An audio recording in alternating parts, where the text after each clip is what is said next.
Hello everyone, Harda degree college के official YouTube channel पर आपका स्वागत है। आज हम देखेंगे रे ऑप्टिक्स का सेकंड पार्ट। और रे ऑप्टिक्स के सेकंड पार्ट में अपन ने लास्ट वीडियो में अपन ने रिफ्लेक्शन और रिफ्रैक्शन पढ़ा था। आज की क्लास में हम लेंस से समझेंगे और लेंस से रिलेटेड डेरिवेशन। ठीक है, तो स्टार्ट करते हैं वीडियो। सबसे पहले लेंस की डेफिनेशन। लेंस होता क्या है? तो लेंस एक ऐसा ट्रांसपेरेंट मीडियम है जो कि बाउंडेड होता है दो स्फेरिकल सरफेस से या दो सरफेसेस से। ठीक है, ट्रांसपेरेंट क्यों बोल रहे हैं हम? क्योंकि लेंस में हम राइट साइड लेफ्ट साइड दोनों साइड से हम देख सकते हैं। जैसे अगर हमको दूर का दिखाई नहीं देता है या पास का दिखाई नहीं देता है तो हम एक चश्मा लगाते हैं। ठीक है, एक चश्मा लगाते हैं जो कि ट्रांसपेरेंट ग्लास का बना हुआ होता है। वो जो ट्रांसपेरेंट ग्लास है उसी का नाम क्या है? लेंस है। ठीक है, तो क्या बोल रहा है ये? A lens is a transparent substance of a glass. Lens क्या है? एक ट्रांसपेरेंट मीडियम है जो कि किस सब्सटेंस से मिलकर बना है? या तो ग्लास से मिलकर बना है या प्लास्टिक से मिलकर बना हुआ है। बाउंडेड बाय टू सरफेसेस, और दो सरफेस से ये मिलकर बना हुआ होता है। अब एक सरफेस जो है वो आपका प्लेन हो सकता है, दूसरा स्फेरिकल हो सकता है।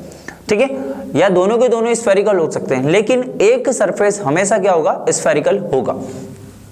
Whose at least one surface is curve। एक सरफेस उसका हमेशा कर्व होगा या स्फेरिकल होगा। जैसे कि हमारे पास एक सरफेस ये, देन सेकंड सरफेस ये, तो इन दोनों से मिलकर बीच में ये जो बना है ये क्या है? आपका लेंस है। ठीक है, तो bounded by two spherical surface, दो स्फेरिकल सरफेस से मिलकर बना हुआ। ये दोनों सरफेस कुछ इस तरह के भी हो सकते हैं। एक सरफेस है, देन सेकंड सरफेस ये, इसके बीच में जो बन रहा है ये भी क्या है? एक लेंस है। ठीक है, तो लेंस के शेप के कारण और प्रॉपर्टी के कारण इनका नाम बदल जाता है। तो यहां पर हम क्या अभी डेफिनेशन कंप्लीट करते हैं। It is usually curve. The working principle of the mirror is the law of refraction. और ये किस प्रिंसिपल पे काम करते हैं? लॉ ऑफ रिफ्रैक्शन पे काम करते हैं। ठीक है, तो ये वाला जो अपन ने लेंस बनाया, इस लेंस को हम क्या बोलते हैं कि ये लेंस कौन सा है? ये है कॉन्वेक्स। और ये बीच में जो लेंस बना ये क्या है? आपका कॉनकेव है। ठीक है, अब कॉन्वेक्स और कॉनकेव में क्या डिफरेंस? एक ऐसा लेंस जो कि मिडल में से क्या होता है? आपका मोटा है ना, मिडल में से क्या होता है? थिक होता है, और कॉर्नर पे से क्या होता है? थिन होता है। एक ऐसा लेंस जो कि मिडल में से थिक होता है और कॉर्नर पे से थिन होता है, ऐसे लेंस को हम क्या बोलते हैं? कॉन्वेक्स लेंस बोलते हैं। ओके, और इस कॉन्वेक्स लेंस को कन्वर्जिंग लेंस भी बोला जाता है, क्योंकि जितने भी रे आते हैं उन सभी को ये एक ही पॉइंट पर स्टेबल करता है। तो जो रे एक ही पॉइंट पर स्टेबल होते हैं उसको हम क्या बोलते हैं? कन्वर्जिंग लेंस बोलते हैं। इसी तरह से कॉनकेव। अब कॉनकेव लेंस क्या? एक ऐसा लेंस जो कि मिडिल में से थिन होता है और कॉर्नर में से थिक होता है, जो बीच में से पतला और ऊपर और नीचे से क्या होता है? मोटा होता है। ऐसे लेंस को हम क्या बोलते हैं? कॉनकेव लेंस बोलते हैं। और ये क्या है? एक डाइवर्जिंग लेंस है। डाइवर्जिंग क्यों? क्योंकि जो भी रेज आते हैं उन सभी को ये फैला देता है, फैलाने का काम करता है। तो जो रे फैलते हैं वो डाइवर्ज होते हैं, और जो एक ही पॉइंट पर स्टेबल होते हैं वो कन्वर्ज होते हैं। तो इसलिए कॉन्वेक्स लेंस को कन्वर्जिंग लेंस भी बोला जाता है और कॉनकेव लेंस को डाइवर्जिंग लेंस भी बोला जाता है। हमने यहाँ पे दो लेंस बनाए हैं। पहला है आपके पास कॉन्वेक्स, दूसरा है कॉनकेव। अब चूंकि इसको हम बाय कॉन्वेक्स बोल रहे हैं, मतलब इसके दोनों ही सरफेस कैसे होंगे? कॉन्वेक्स टाइप के होंगे। मतलब एक अगर हम डायग्राम कुछ इस तरह से बना लें तो एक सरफेस इधर बनेगा, देन सेकंड सरफेस हमारा इधर बनेगा। इसके बीच में जो लेंस बनेगा वो क्या बनेगा? आपका कॉन्वेक्स टाइप का एक लेंस बन जाएगा। ठीक है, और दूसरा है हमारे पास कॉनकेव। कॉनकेव जिसके दोनों ही सरफेस कैसे हैं? कॉनकेव टाइप के। इसका मतलब ये हुआ कि लेंस कितने टाइप के? बेसिकली दो टाइप का। पहला है कॉनकेव, दूसरा है कॉन्वेक्स। अब कॉनकेव और कॉन्वेक्स में भी अलग अलग टाइप के होते हैं। समझते हैं आगे। Types of lens. अब टाइप्स ऑफ लेंस में पहले हम किसके बारे में समझेंगे? कॉन्वेक्स वाले के बारे में समझेंगे। ये बोल रहा है equi convex lens. Equi convex का मतलब जिसके दोनों ही सरफेस इक्वल होते हैं और कॉन्वेक्स टाइप के होते हैं। ठीक है, अगर हम यहां से देखें तो एक सरफेस आपका ये होगा, ये भी कॉन्वेक्स टाइप का होगा, दूसरा सरफेस ये होगा, ये भी कॉन्वेक्स टाइप का होगा, और इसके बीच में जो लेंस बना ये क्या बना आपके पास? ये बन गया इक्वी कॉन्वेक्स लेंस। ठीक है, नेक्स्ट है हमारा प्लेनो कॉन्वेक्स लेंस, जिसका एक साइड तो क्या होता है? प्लेन होता है, और दूसरा साइड क्या होता है? कॉन्वेक्स टाइप का होता है। इसको प्लेनो कॉन्वेक्स बोलते हैं। अगला है बाई कॉन्वेक्स। ठीक है, दोनों ही सरफेस सेम। अगला है हमारे पास कन्वर्जिंग मैंसिस लेंस। अब इसका दूसरा नाम ये भी है, इसको हम कॉन्वेक्सो कॉनकेव लेंस भी बोलते हैं। कॉन्वेक्सो कॉनकेव मतलब एक साइड तो कैसा कॉन्वेक्स टाइप का, दूसरा साइड कैसा कॉनकेव टाइप का, इसलिए इसको कॉन्वेक्सो कॉनकेव लेंस भी बोला जाता है। नेक्स्ट अगर देखें, अगला है हमारे पास equiconcave lens. Equiconcave का मतलब जिसके दोनों ही सरफेस बराबर होंगे और कॉनकेव टाइप के ही होंगे, उसको हम क्या बोलते हैं, इक्वी कॉनकेव लेंस। अगला है हमारा प्लेनो कॉनकेव लेंस, मतलब जिसका एक साइड तो प्लेन होता है, दूसरा साइड क्या होता है आपका कॉनकेव टाइप का होता है, इसे हम क्या बोलते हैं, प्लेनो कॉनकेव। बाई कॉनकेव वही सेम आपका है ना, बाई कॉनकेव। देन नेक्स्ट देखें डाइवर्जिंग मेंसिस, जिसको आप ये भी बोल सकते हैं कॉनकेवो कॉन्वेक्स लेंस। कॉनकेवो कॉन्वेक्स का मतलब ये है कि जिसका एक सरफेस तो कॉनकेव टाइप, दूसरा सरफेस कॉन्वेक्स टाइप का होता है, उसको हम कॉनकेवो कॉन्वेक्स लेंस बोलते हैं। ये क्या था आपका कॉन्वेक्सो कॉनकेव टाइप लेंस। ओके, चलते हैं आगे। अब लेंस में रे डायग्राम बनाने के लिए कुछ आपको रूल समझने पड़ेंगे, जैसे कि सबसे पहले तो ये लेंस के बीच वाले भाग को ऑप्टिकल सेंटर बोलते हैं, और जो भी रेस, जब रे आप डायग्राम बनाओगे तो रे डायग्राम में आपको ये समझना पड़ेगा कि जो भी ऑब्जेक्ट को आप लेंस के लेफ्ट हैंड साइड पर अगर रखते हो तो सबसे पहले एक रे आता है, और ये रे हमेशा इस लाइन को क्या बोला जाता है, प्रिंसिपल एक्सिस। तो जो भी रे आता है वो हमेशा प्रिंसिपल एक्सिस के पैरेलल आता है, और प्रिंसिपल एक्सिस के पैरेलल अगर आता है तो वो जिस भी पॉइंट से होकर जाएगा उसको हम क्या बोलेंगे, फोकस पॉइंट बोलेंगे, और इसका नाम क्या होगा, फर्स्ट फोकस होगा। ठीक है। दूसरा रे हमेशा कहां से होकर जाता है, ऑप्टिकल सेंटर से होकर जाता है। अब आपको पता है कि पहला रे प्रिंसिपल एक्सिस के पैरेलल गया, दूसरा रे ऑप्टिकल सेंटर से होकर गया, और आफ्टर रिफ्रैक्शन रे जो हैं जिस पॉइंट पर मीट करेंगे, रे जो हैं जिस पॉइंट पर मीट करते हैं उसके ऊपर क्या बनता है, आपका इमेज बनता है। ठीक है, उसके ऊपर क्या बनता है, आपका इमेज बनता है। और इमेज भी दो टाइप के होते हैं, आपने पढ़ा था, रियल और virtual, real image and virtual image. ठीक है, चलते हैं आगे, एक डेरिवेशन देखते हैं जो कि इंपॉर्टेंट है आपके लिए। डेरिवेशन है लेंस फॉर्मूला। अब लेंस फॉर्मूले में पहले आपको रे डायग्राम समझना पड़ेगा। रे डायग्राम क्या बोल रहा है, देखें, ए बी हमारे पास एक ऑब्जेक्ट है जिसके लिए पहला रे ऑप्टिकल सेंटर से गया, दूसरा प्रिंसिपल एक्सिस के पैरेलल हो गया। अगर ये प्रिंसिपल एक्सिस के पैरेलल है तो ये रिफ्रैक्ट होगा, देन सेकंड जो ऑप्टिकल सेंटर से गया ये भी रिफ्रैक्ट होगा, और ये दोनों के दोनों कहां पर मिल रहे हैं, ए डैश के पास मिल रहे हैं, और ए डैश के ऊपर मिल रहा है, इसका मतलब ए डैश के ऊपर आपका क्या बनेगा, इमेज बनेगा। अगर ए बी ऑब्जेक्ट था तो इसका इमेज क्या बना, ए डैश और बी डैश। अब आपको इस तरह से समझना है कि लेंस से ऑब्जेक्ट तक का डिस्टेंस ये क्या है, आपका यू है, इसको हम क्या बोल रहे हैं, यू बोल रहे हैं। और चूंकि ये लेंस के लेफ्ट हैंड साइड पर है, लेंस के लेफ्ट हैंड साइड पर है, इसलिए क्या होगा, ये माइनस का यू होगा। रे जो है आफ्टर रिफ्रैक्शन, जो पैरेलल वाला था वो जिस पॉइंट से होकर गया उसको फोकस पॉइंट बोलते हैं, और ये आपका फोकल लेंथ होगा। और फोकल लेंथ चूंकि ये राइट हैंड साइड पर आ रहा है, राइट हैंड साइड पर आ रहा है, मतलब ये क्या होगा, आपका प्लस का होगा। इसी तरह से जो ए डैश और बी डैश है ये हमारा इमेज बना है, और इमेज के डिस्टेंस को क्या बोला जाता है, वी बोला जाता है, और ये भी राइट हैंड साइड पर था, इसलिए ये क्या होगा, प्लस का वी होगा। चलिए, यहां पर लेंस फॉर्मूला है क्या, generally 1/f is equal to 1/v minus 1/u। तो हम यहाँ पे दो ट्रायंगल लेंगे, ट्रायंगल की प्रॉपर्टी वगैरह लगाते हैं और उससे हमारा क्वेश्चन होगा सॉल्व। अब ट्रायंगल की प्रॉपर्टी लगाने के लिए आपको क्या करना है, एक कॉमन पॉइंट ढूंढना है जो कि दो ट्रायंगल को ज्वाइन कराने का काम कर रहा है, जैसे कि ये वाला पॉइंट। ठीक है, देखिए एक कॉमन पॉइंट है आपके पास हो, इसके बीच में दो ट्रायंगल हमारे पास आ रहे हैं। कौन सा ट्रायंगल, पहला इनर ट्रायंगल AOB ये ले लेते हैं, दूसरा A dash O and B dash, ये दोनों को अपन आइडेंटिकल बता देते हैं। तो मैंने यहां पे लिखा इनर ट्रायंगल AOB, और ये आइडेंटिकल है किसके, A डैश O और B डैश के।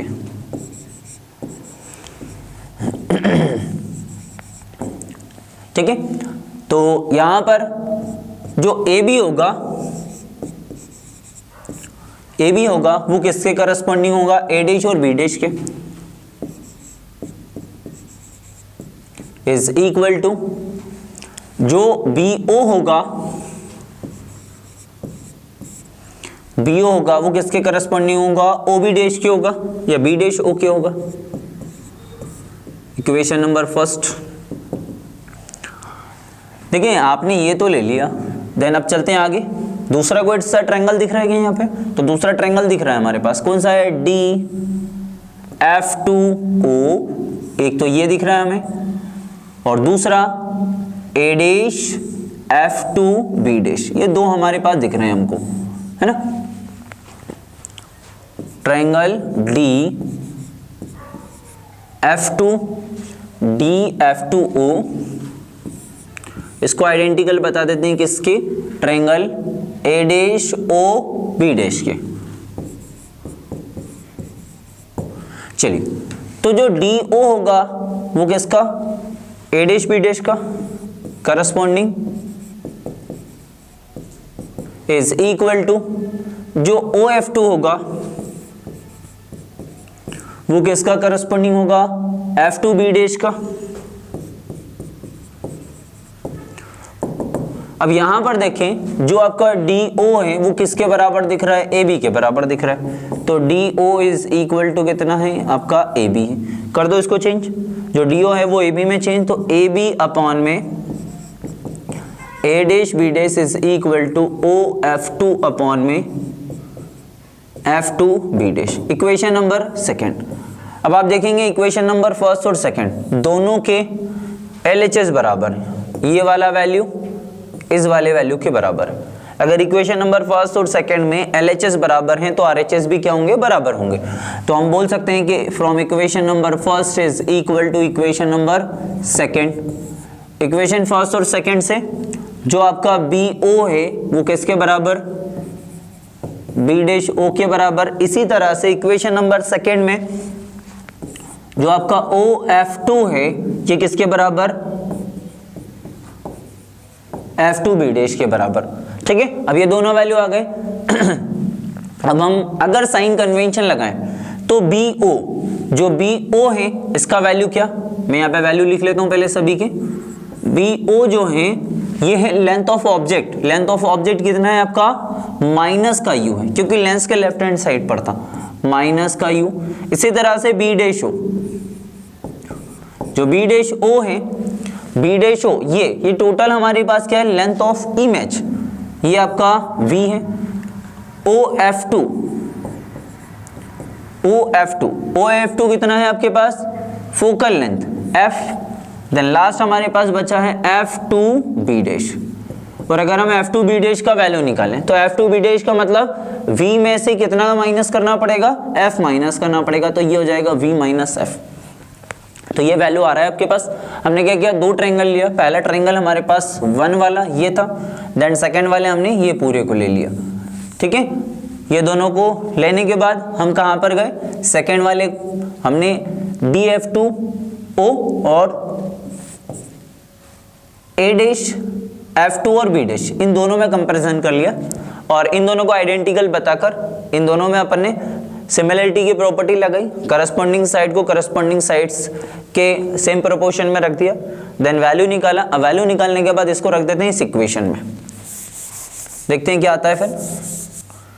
चलिए देखें, BO और BO का वैल्यू कितना है, माइनस का U अपॉन में B डैश O जो कि है V के बराबर इज इक्वल टू OF2 किसके बराबर, F के बराबर। F2B डैश किसके बराबर, V माइनस F के बराबर। चलिए क्रॉस मल्टीप्लाई कर दीजिए, ये इधर जाएगा तो माइनस का U V minus F is equal to V into F। यहाँ पर अगर U को अंदर ले जाएं तो माइनस का UV and minus minus plus का UF is equal to V into F। पूरी इक्वेशन को डिवाइड कर दीजिए UVF से, तो जब आप UVF से डिवाइड करेंगे तो ये आएगा माइनस का UV अपॉन में UBF प्लस का UF अपॉन में UBF और VF अपॉन में UBF। चलिए क्या क्या कट शॉर्ट हो रहा है, UB से UB कैंसिल, ये बचेगा माइनस का 1/F इसी तरह से f से f कैंसिल, u से u कैंसिल, ये बचेगा प्लस का 1/v and v into F से v इंटू एफ भी कैंसिल, ये बचेगा इक्वल में 1/u। चलिए ट्रांसफर कर देते हैं, तो माइनस का 1/f अगर राइट साइड पे गया तो ये बनेगा प्लस का 1/f। अब आपके पास कितना बचा है यहाँ पर 1/v बचा, और ये 1/u अगर ट्रांसफर लेगा तो किस में जाएगा, माइनस में जाएगा। तो ये आपका है लेंस फॉर्मूला, देख लीजिए, यही के प्रूफ करना था हमको। ठीक है, देखते हैं इसी तरह से नेक्स्ट टॉपिक। अब तो नेक्स्ट टॉपिक है हमारे पास पावर ऑफ लेंस। ये पावर ऑफ लेंस होता क्या है, अगर कोई भी लेंस है, उस लेंस में जो हमारा पहला इमेज बना वो क्या बताता है, उसकी फोकल लेंथ बताता है। और अगर हम फोकल लेंथ का रेसिप्रोकल कर दें, फोकल लेंथ का रेसिप्रोकल मतलब अपोजिट कर दें, तो ये क्या बन जाएगा, आपका पावर ऑफ लेंस बन जाएगा।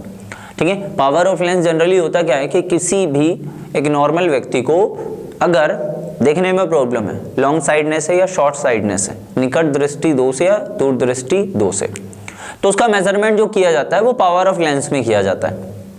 ठीक है, फॉर एग्जांपल किसी व्यक्ति को कितने पास का दिखाई नहीं देता है या कितने दूर का दिखाई नहीं देता है, ये कौन बताता है, पावर ऑफ लेंस बताता है। इसलिए हमने बोला कि फोकल लेंथ का रेसिप्रोकल क्या है, पावर ऑफ लेंस। किस में मेजर करते हैं, डाईऑप्टर में मेजर करते हैं। देखिए, the power of a lens is the reciprocal of focal length.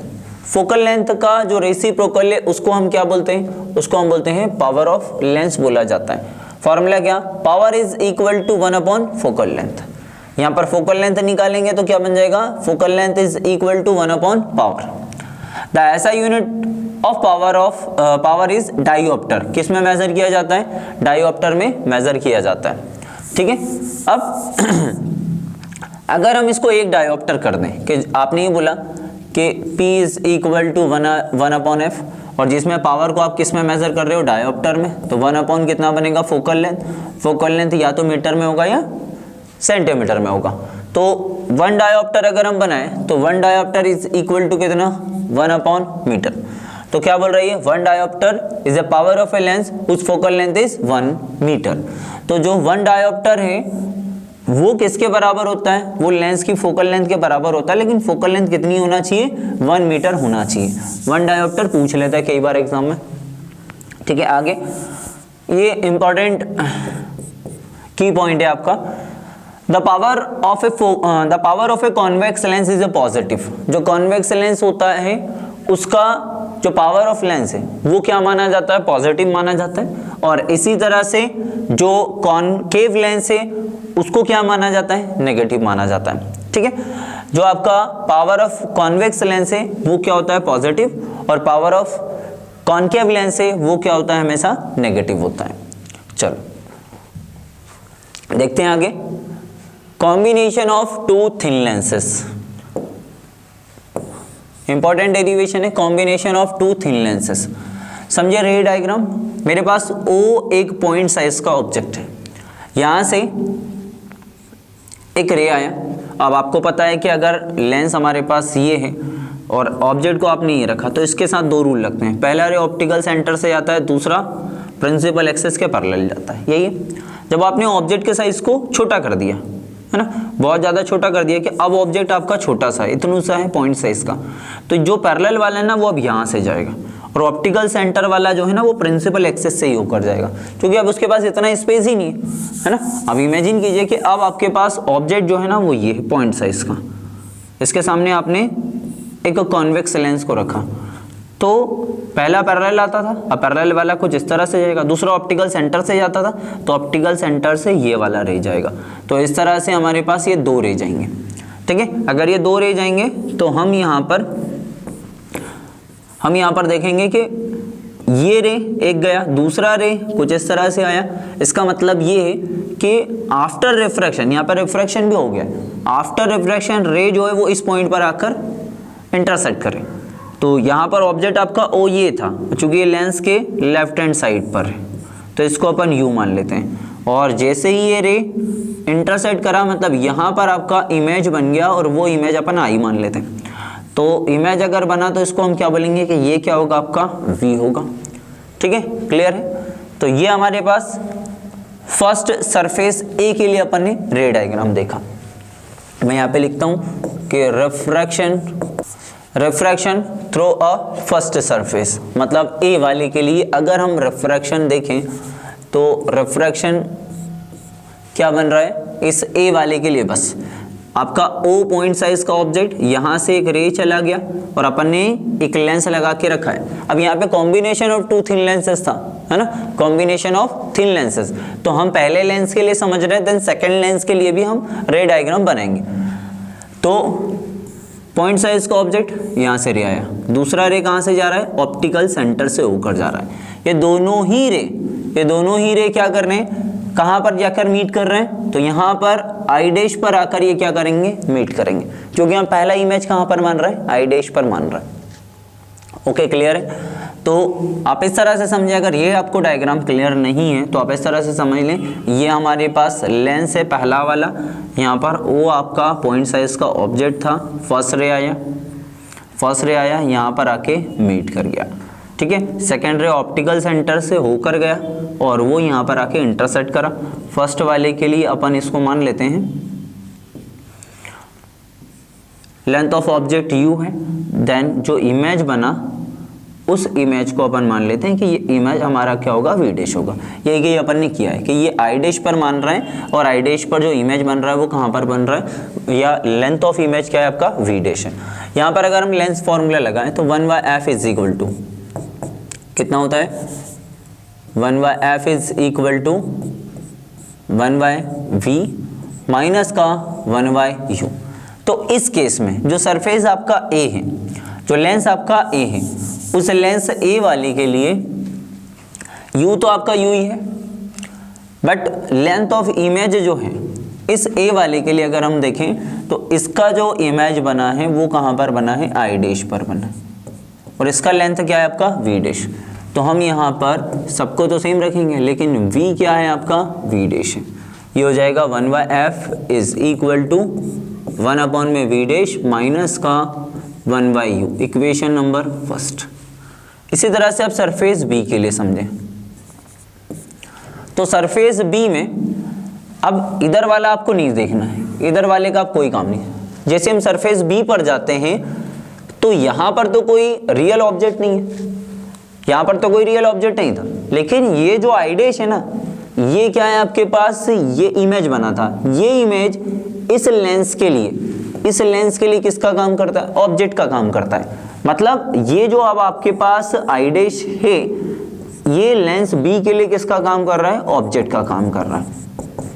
और चूंकि ऑब्जेक्ट रियल नहीं है, इमेज का ऑब्जेक्ट बना है ना, इमेज का ऑब्जेक्ट बना है, तो जब भी इमेज को हम ऑब्जेक्ट मानते हैं तो इसका इमेज जो है वो हमेशा कहाँ पर अपीयर होता है, पीछे की साइड पे अपीयर होता है, क्योंकि रे जो है वो अपोजिट चले जाएंगे, पीछे की साइड पर जाएंगे, तो इसका इमेज कहाँ पर शिफ्ट होगा, पीछे के साइड पर शिफ्ट हो जाएगा। मतलब ये मेरे लिए ऑब्जेक्ट है, देन वी मेरे लिए अब क्या है, ये इमेज है, ठीक है। तो जो बी वाला है, अगर इसके लिए हम फॉर्मूला बनाएं तो अब आप देखेंगे कि ऑब्जेक्ट क्या है, ऑब्जेक्ट है आई डैश, जिसका लेंथ क्या है, वी डैश। तो ये होगा आपके पास u इज इक्वल टू कितना, v डैश, और v इज इक्वल टू कितना, v। फॉर्मूला लगा दीजिए, 1/f is equal to 1/v minus 1/u, 1/f। अब आप इस तरह से समझे कि हमारे पास दो लेंस है, तो दोनों की फोकल लेंथ अलग अलग होगी। पहला वाला a था ना, तो इसकी फोकल लेंथ को हम क्या मान लेते हैं, 1/f1, ठीक है। f is equal to f1 मान लेते हैं। सेकंड लेंस के लिए क्या मान लेंगे, f is equal to f2 मान लेंगे, तो ये हो जाएगा 1/f2 is equal to 1/v, और v आपने v ही रखा है, माइनस 1/u, और u किसके बराबर है, v डैश के बराबर है, इक्वेशन नंबर सेकंड। ओके, इस तरह से समझना है कि ये पहला वाला लेंस जो है इसने आई डैश पर इमेज क्रिएट किया, लेकिन दूसरे वाले लेंस के लिए ये जो इमेज है ऑब्जेक्ट का काम कर रहा है, और इसका इमेज, फाइनल इमेज कहाँ पर बन रहा है, आई पर बन रहा है, जिसका डिस्टेंस क्या है आपका, v है। चलो, तो इक्वेशन नंबर फर्स्ट सेकंड को ऐड करते हैं। आपका इक्वेशन नंबर फर्स्ट था लेफ्ट हैंड साइड पे 1/f1, इक्वेशन नंबर सेकंड का लेफ्ट हैंड साइड था 1/f2 is equal to equation number first का जो आपका राइट हैंड साइड था वो क्या था, 1/v डैश माइनस का 1/u, plus equation number second का हमारा राइट हैंड साइड था 1 बाय वी माइनस का 1 अपॉन में वी डैश। अब आप देखिए क्या कट शॉर्ट हो रहा है, माइनस का 1 बाय वी डैश और प्लस का 1 बाय वी डैश हो गया कैंसिल। कितना बचेगा 1 upon f1 plus 1 upon f2 is equal to, यहाँ पर प्लस वाले को पहले लिख लेते हैं 1 upon v minus 1 by u। ये फॉर्मूला किसका है, लेंस फॉर्मूला है। 1 by f is equal to 1 by v minus का 1 बाई, तो इसको f में चेंज कर दीजिए, ये होगा 1 upon f1 plus 1 upon f2 is equal to 1 by f। ठीक है, और चूंकि अभी आपने डेफिनेशन पढ़ी थी power of lens, p is equal to कितना होता है 1 बाय f होता है। कर दीजिए इसको चेंज, क्या आएगा ये p, ये कितना हो जाएगा p1 प्लस का p2, आप ये भी लिख सकते हैं p is equal to p1 plus p2। तो जब इस लेंस, इन दोनों ही लेंस को कंबाइन करते हैं तो फोकल लेंथ कितनी मिलती है हमको 1 by f is equal to 1 by f1 plus 1 by f2। और पावर के फॉर्म में अगर निकालें तो p is equal to p1 plus कितना p2। ठीक है, देखते हैं नेक्स्ट क्वेश्चन। तो अगला टॉपिक है आपका lens maker formula. Lens maker फॉर्मूले में सबसे पहले आपको डेरिवेशन करने के लिए रे डायग्राम समझना पड़ेगा। रे डायग्राम में क्या चीजें दी हुई हैं, देखें यहाँ पर, देखें एक कॉन्वेक्स लेंस और इस कॉन्वेक्स लेंस के लेफ्ट हैंड साइड पर आपने पॉइंट साइज का ऑब्जेक्ट रखा। पॉइंट साइज के ऑब्जेक्ट से एक रे आया जो कि इस प्रिंसिपल एक्सिस के पैरेलल, दूसरा ऑप्टिकल सेंटर से होकर जा रहा है। ये दोनों ही रे आफ्टर रिफ्रैक्शन एक पॉइंट पर जाकर मीट करेंगे। ठीक है, ये दोनों यहाँ पर आकर मीट करें, इसको मान लेते हैं कि ये हमारा क्या होगा, ये हमारा होगा I1, क्योंकि यहाँ पर हमारा पहला इमेज बना और इमेज क्या बना आपका V बना। और जो लेंथ ऑफ ऑब्जेक्ट है वो क्या है आपका U है। क्योंकि लेंस के लेफ्ट हैंड साइड पर या लेंस के लिए रिफ्रैक्टिव इंडेक्स मान लेते हैं कितना है आपका म्यू है। अगर लेंस के लिए म्यू माने तो राइट साइड के लिए जब हम जाएंगे दूसरा सरफेस, क्योंकि ये सरफेस आपका AB है और उस साइड पर अपन CD सरफेस बना लेंगे, है ना। तो यहाँ पर आपको इतना क्लियर है कि आपने लेंस के जो एक साइड है आपका AB वाला, AB वाले के पीछे लेफ्ट साइड पर आपने पॉइंट साइज का ऑब्जेक्ट रखा, एक रे ऑप्टिकल सेंटर से जा रहा है, दूसरा पैरेलल, ये दोनों ही यहाँ पर आकर मीट करें तो हमारा पहला इमेज बन गया। और पहला इमेज बना कहाँ पर, I1 पर। और चूंकि ये पहला इमेज है तो इसको मैं लेंथ ऑफ इमेज को मान लेता हूँ कि ये V डैश होगा और जो आपका लेंथ ऑफ ऑब्जेक्ट है ये क्या होगा आपका U होगा। यही चीज यहाँ पर भी है कि वो आपका पॉइंट साइज का ऑब्जेक्ट था, वो आपका पॉइंट साइज का ऑब्जेक्ट था, एक रे ऑप्टिकल सेंटर से जा रहा है, दूसरा पैरेलल आ रहा है, ये दोनों के दोनों आफ्टर रिफ्रैक्शन कहाँ पर जाकर मीट कर रहे हैं, I1 पर जाकर मीट कर रहे हैं। और जब ये मीट कर रहे हैं तो यहाँ पर जो लेंथ ऑफ इमेज है इसको मान लेते हैं कि ये क्या होगा आपका, ये होगा V डैश होगा। ठीक है, ये आपका क्या होगा V डैश होगा। लेंथ ऑफ ऑब्जेक्ट क्या U होगा और लेंथ ऑफ इमेज क्या आपका V डैश होगा। और चूंकि इसको दो सरफेस में हम चेंज कर देते हैं, इधर वाला सरफेस जो है वो क्या है AB, तो AB वाले सरफेस के लिए अगर रिफ्रैक्शन हुआ है तो हमारे पास एक फॉर्मूला था,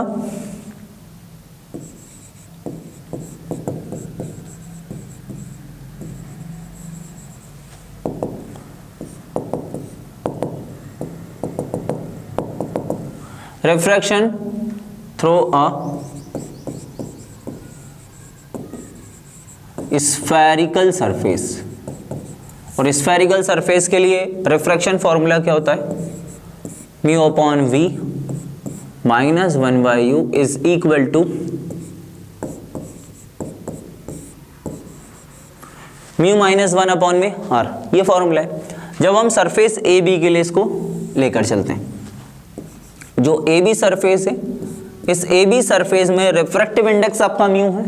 ठीक है, इसको म्यू रखेंगे अपॉन में V मतलब लेंथ ऑफ इमेज, और लेंथ ऑफ इमेज आपने क्या रखा है, V का डैश रखा है, तो ये होगा V dash minus 1 by U, जो ऑब्जेक्ट की लेंथ है वो तो U ही है, is equal to mu minus 1 upon में R। और आर नहीं, क्योंकि चूंकि पहला वाला सरफेस है तो इसका रेडियस ऑफ कर्वेचर, इधर वाले के लिए रेडियस ऑफ कर्वेचर कितना मान लेते हैं हम, r1 मान लेते हैं। तो ये कितना हो जाएगा आपका, r1 हो जाएगा, इक्वेशन नंबर फर्स्ट। ठीक है, इसी तरह से सेकंड वाले के लिए समझें। तो जब हम सरफेस CD लेते हैं, ये आपका सरफेस CD होगा, और जब हम CD सरफेस पर जाते हैं ना तो उसके लिए इधर वाला कुछ भी नहीं है, वो राइट साइड वाले को काउंट करेगा, राइट साइड वाले को काउंट करेगा। तो जो हमारा I1 है, I1 जो है ये हमारा इमेज था, ये इमेज किसके लिए, ये इमेज है AB वाले सरफेस के लिए। जैसे हम CD वाले सरफेस पर जाते हैं तो ये इमेज अब इमेज नहीं है, ये अब किसका काम करेगा, ऑब्जेक्ट का काम करेगा। और जब भी इमेज ऑब्जेक्ट का काम करता है तो उसका खुद का इमेज CD सरफेस के लिए कहाँ पर, उसके पीछे के साइड पर अपीयर होता है। मतलब ये हमारा फाइनल इमेज बनेगा जो कि किस पर बनेगा, I2 पर बनेगा। I1 पर हमारा पहला इमेज बना था जिसका लेंथ कितना था, V'। और ये चूंकि इमेज ऑब्जेक्ट का काम कर रहा है, ऑब्जेक्ट रियल नहीं है, ऑब्जेक्ट जो है वो खुद एक इमेज है। तो जब भी इस तरह का केस बने तो हमारे पास इसका फाइनल इमेज कहाँ पर, पीछे के साइड पर अपीयर होगा, और ये बनेगा आपके पास फाइनल इमेज। और इसको हम क्या मान लेते हैं, V मान लेते हैं।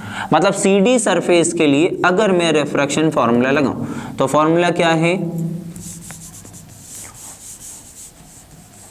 फॉर्मूला है आपके पास μ/v -1/u is equal to μ - 1/r। ठीक है, अब चूंकि राइट साइड पर है तो इसकी रेडियस ऑफ कर्वेचर कितना होगा, r2।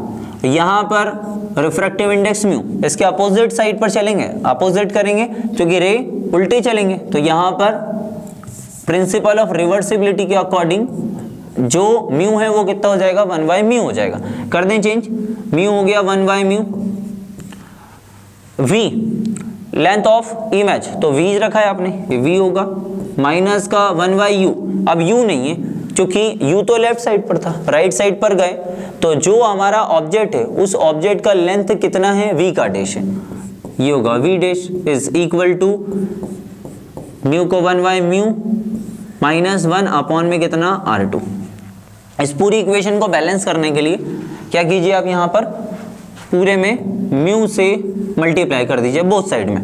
तो ये हो जाएगा म्यू इंटू 1/μ पूरे के अपॉन में v, माइनस का μ/v का डैश,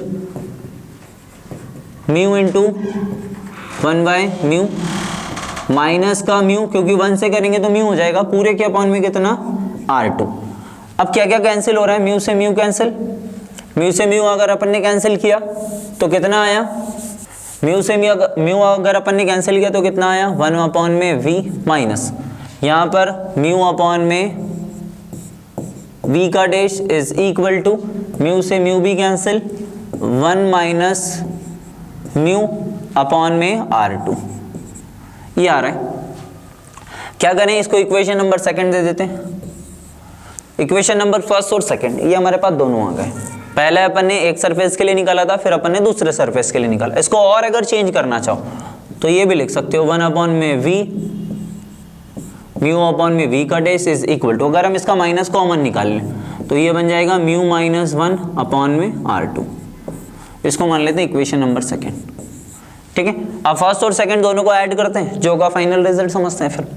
ओके, इधर का मैं रफ कर देता हूँ, equation number first plus equation number second, दोनों को अगर हम ऐड करें तो इसको इससे ऐड करना है, ये होगा